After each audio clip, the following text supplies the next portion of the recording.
This is the Steve Gruber Show.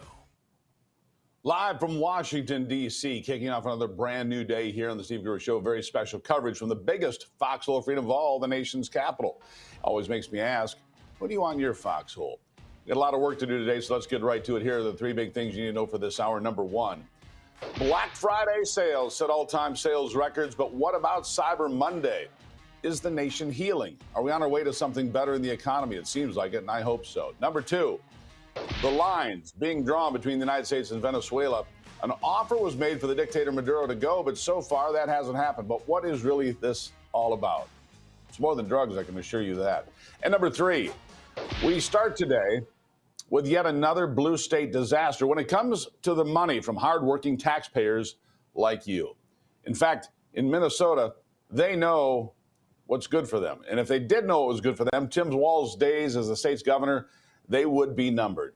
You heard it here first last week, but the cover has officially been blown off just about how much corruption and fraud has taken place under Walz's leadership of the land of 10,000 lakes and just how irresponsible he is.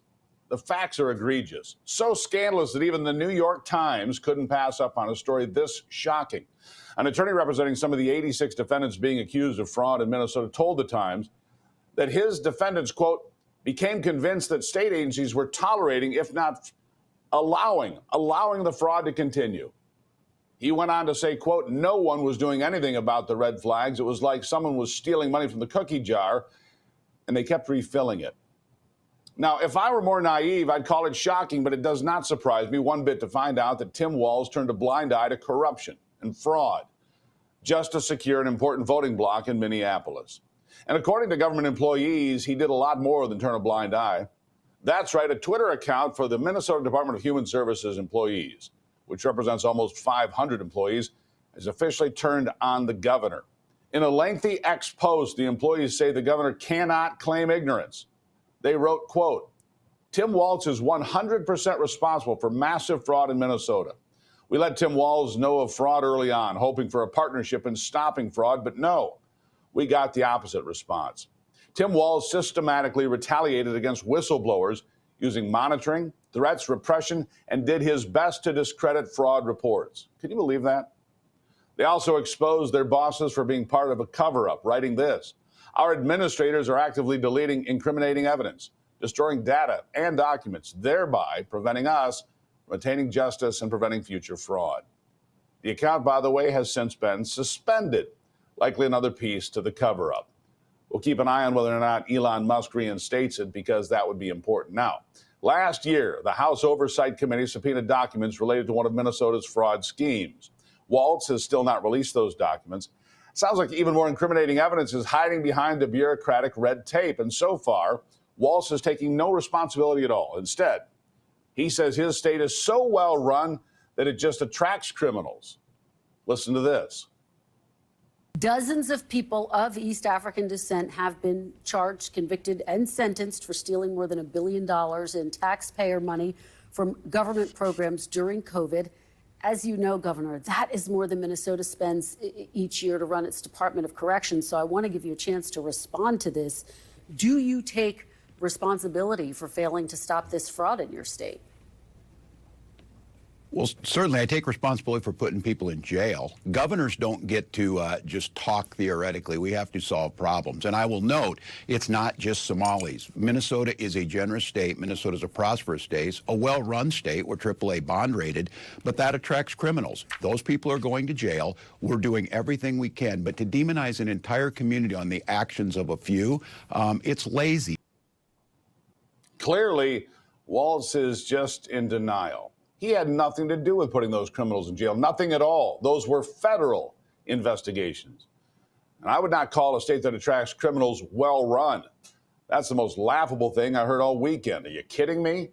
None of your constituents, other than the criminals, are glad that you've created a system that benefits criminals. President Trump has responded in his usual no-holds-barred manner. He is now ordering that Somali green cards, along with green cards issued to 18 other countries of concern, all be re-examined. He also called Tim Walz seriously retarded in a social post and then refused to back down during an Air Force One gaggle. Here he is. Tim Walz, and you called him what many Americans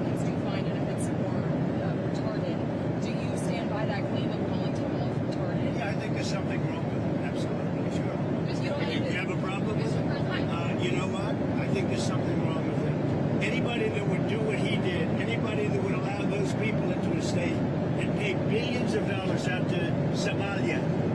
We give billions of dollars to Somalia. It's not even a country because it doesn't function like a country. It's got a name, but it doesn't function like a country. Yeah, there's something wrong with Walls. Yeah, there's definitely something wrong with Tim Walz, although maybe my money would be just on a pure lack of morals and integrity. And of course, Walz went out on NBC to condemn Trump for his hateful behavior, saying that he considers Trump's indictment a badge of honor.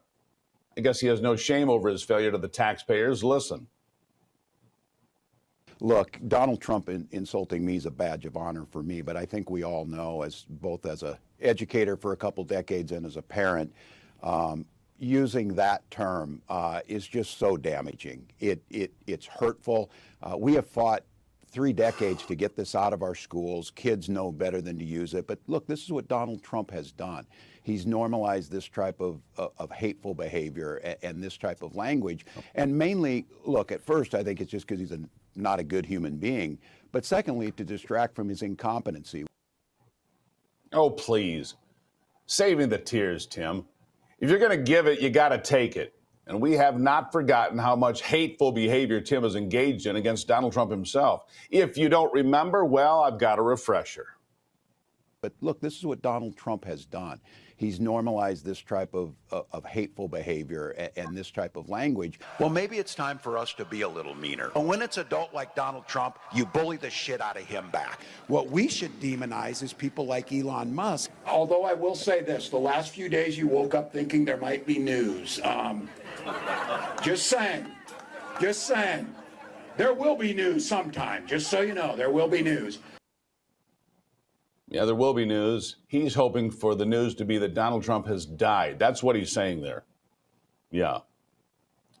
Walz wants us more upset about mean tweets than about his bungling of billions of taxpayer dollars in his state of Minnesota. But the American people aren't so easily distracted anymore.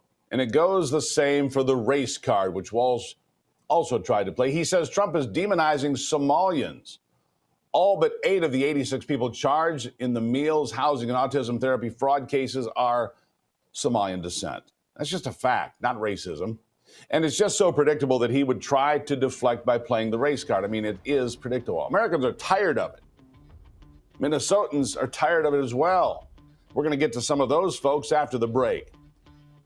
Special report here from Washington, D.C. I'm Steve Gruber, a special edition of the program. I'll be at the White House today and tomorrow. We'll see what the president's working on there today and tomorrow. We'll be in Washington all week, and it's a pleasure to be here. I'll take a break and be right back on The Steve Gruber Show.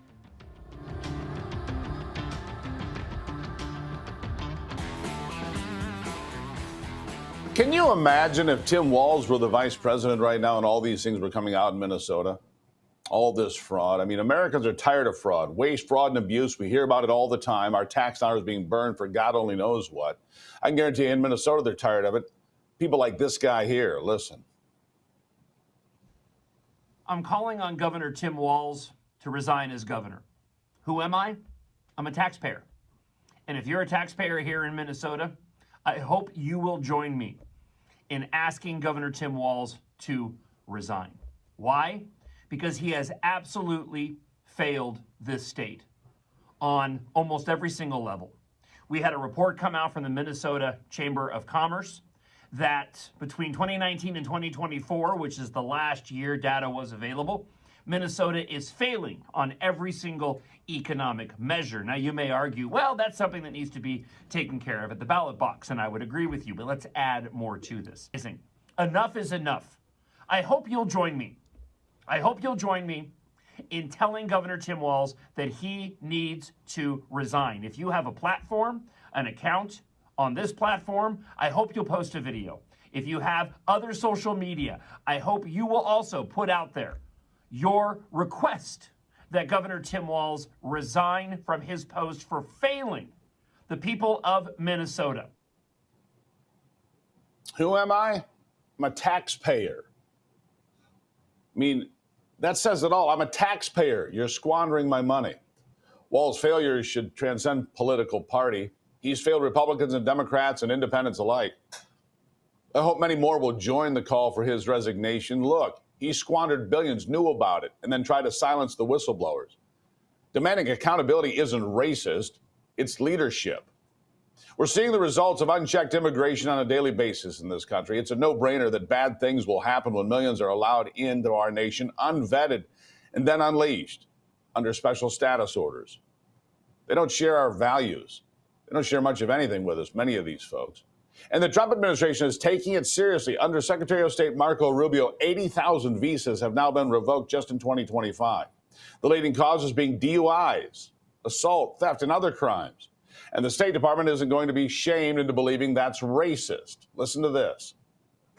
Under the previous administration, we saw an abuse of our immigration system. We saw an abuse of our immigration laws. We saw the worst border crisis in U.S. history. And so under this administration, we have been clear that we are going to enforce our immigration laws. We are going to secure the border. From the State Department, that manifests itself when it comes to visa revocations, for example, when we see people break our laws, when we see people act in ways that contradict the terms of their visa, acting to correct that, and they may see that visa revoked. So we've been very clear that border security is a high priority for this administration. It's essential to our national security, and we are going to enforce our immigration laws. Now, in the words of Donald Trump, they're not sending their best. They're not. Minnesotans and Americans deserve the same kind of leadership, a government that protects tax dollars, safeguards whistleblowers, and tells the truth, not one that hides behind excuses, deflections, and suspended accounts. The pattern under Walz isn't an accident. It's a culture of neglect and retaliation that allowed corruption to flourish. No amount of spin can cover up billions lost, warnings ignored, or citizens endangered. Accountability is not partisan. It's essential for a functioning state and country. Minnesotans are waking up, demanding transparency, and refusing to be gaslit any longer. If integrity still matters in Minnesota, then Tim Walz's time in office should be coming to an end. That's a fact. And look, it's not just Minnesota. There are several states that have these kinds of problems. And the truth of the matter is many of those states are blue states. Look at Illinois. J.B. Pritzker, the governor there, seems to embrace the idea that illegals are somehow enhancing the state of Illinois. Ask the folks in Chicago how it's going. And you compare that to what's happened in Washington, D.C. We've talked about this at length, but we should again. Washington, D.C. has had 24 murders since the 11th of August. 24. That's 109 days. That equates to about 80 homicides annually. That would be the lowest number of people killed in the nation's capital in 40 years, since 1986. That's not an accident, that's action. That's predictable. And you know what? The mayor of D.C., Muriel Bowser, and others that live here, they can see the difference. They know something has changed. I walk around D.C. now. It's different. Trust me, I'm here in D.C. It's a different city than it was a year ago. It's safer. People are more confident. Is it perfect? No, but all that damage takes a lot more than 9 months to correct. There's a lot of work to be done here and elsewhere. Chicago, San Francisco, Los Angeles, the list goes on. And the one thing all of those cities have in common is the same thing. All run by Democrats who are easy on crime, allow illegals in, call themselves sanctuary states and sanctuary cities, and the results, never good for you, the taxpayer. We're going to stay on these stories.